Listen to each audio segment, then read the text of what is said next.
All right, from the bowels of the basement, I'm gonna bring you some information on the inverter phase checkers. Now, this is an old one that I've got. And what you do is you hook up your U, V, and W wires from the compressor, from the inverter compressor to these terminals. Turn this on. Then on Daikin equipment, you go through what they call an inverter, the power transistor check, which is like mode 28 in mode setting 2. And the newer version, which I have, is this one here, which is the same concept. And you probably hear my helper is upstairs because she's afraid of the basement, so she's going to be barking and making a ruckus. So with this, you have the leads which connect to U, V, and W, instead of hooking them to here, here, and here. You run it through the test, lights come up, they all come on. It means it's good. Same thing here, all these lights come on and flash, and then this one will say okay. You know, they put this, you know, no good, okay. Do you have to have these in order to check an inverter board? And the answer is no.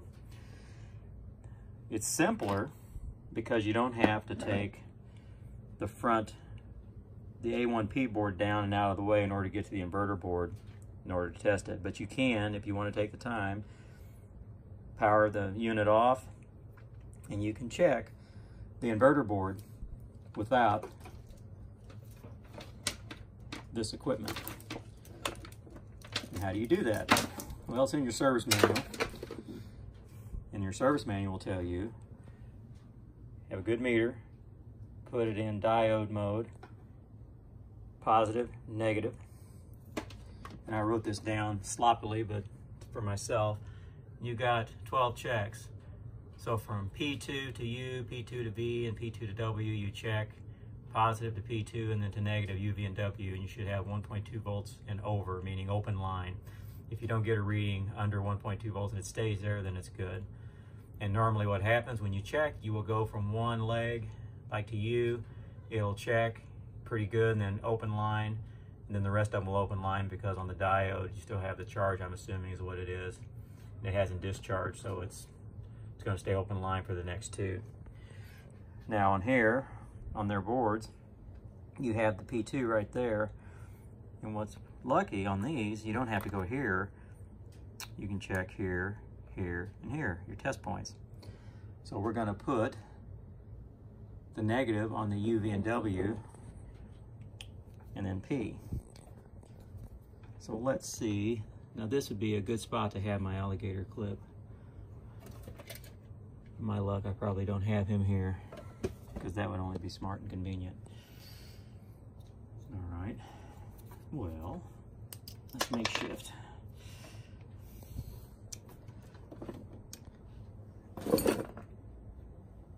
Make sure I don't have him under here.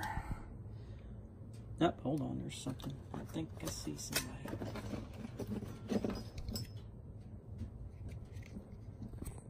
Let's hope this is it. Bingo. All right, we will clip this there.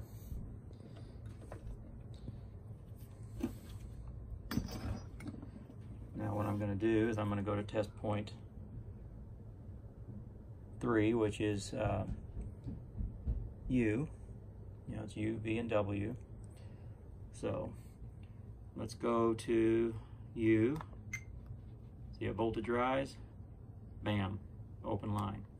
Now on the next one, I probably won't get any voltage because it's charged it up through the diode. All right, they all check over 1.2 volts.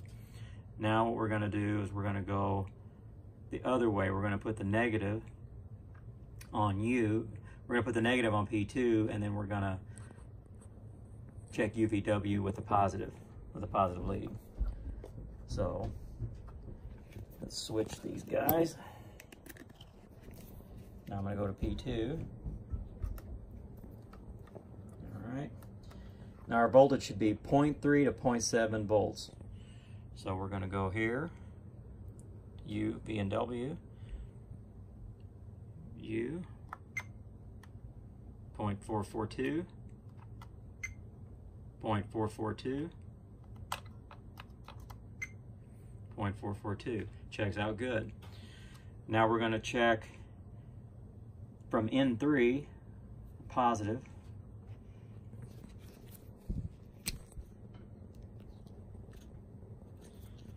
E is down right here. It's going to be the same. You're going to check from the same test points. You're going to go N3 positive, UVW negative, this guy. And it's going to be the same deal. It's a 1.2 and over, so your first hit, I'm going to go on W, the last one first.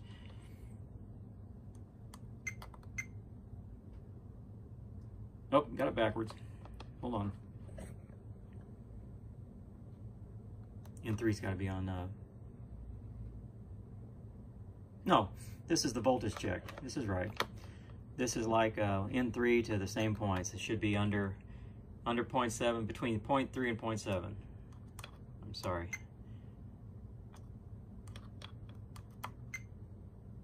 And now we're going to do the check. We're going to go from N3 is going to be our negative.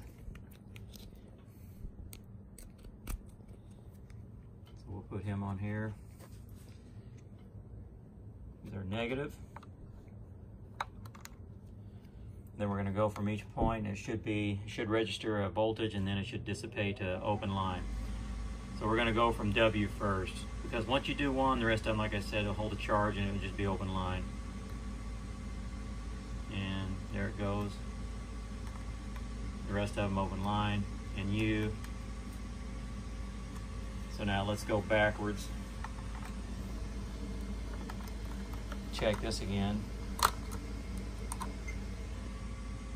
And let's see if that dissipated it to where it allows us to check the other. We're going to go back, we're going to switch them. We're going to see if, I want to see if that goes. Yeah, it's still got a charge on it. So it holds that charge for a while. But if all those pass, which this one did, this is a brand new board, so I didn't expect it to fail.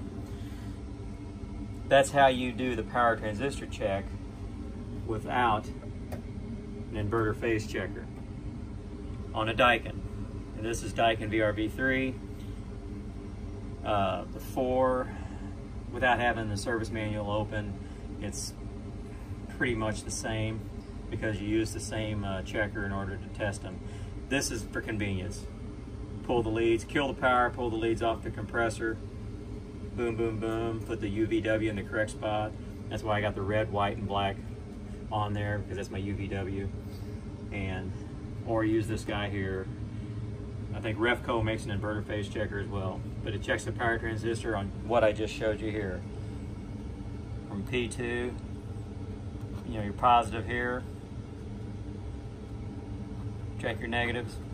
With your negative lead on your diode tester, should be 1.2 volts or over, and then reverse it. Put your negative right here, and then check with your positive here, here, here. You should be between 0.3 and 0.7 volts from each line.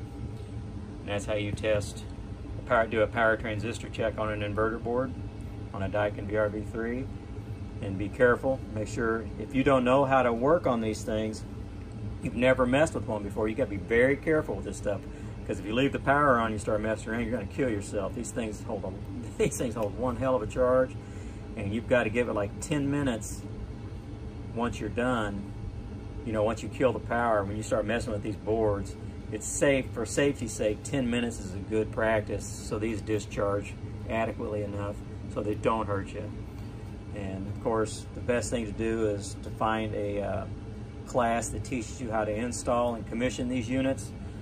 And they'll also teach you this stuff later on after you pass those 2 classes on how to really work on this stuff and get into it. But this is all in the service manual. The service manual you can find online, and it will tell you how to do the power transistor check, which is the same thing these guys do. So that's how you do the power transistor check without additional equipment. Thanks for watching.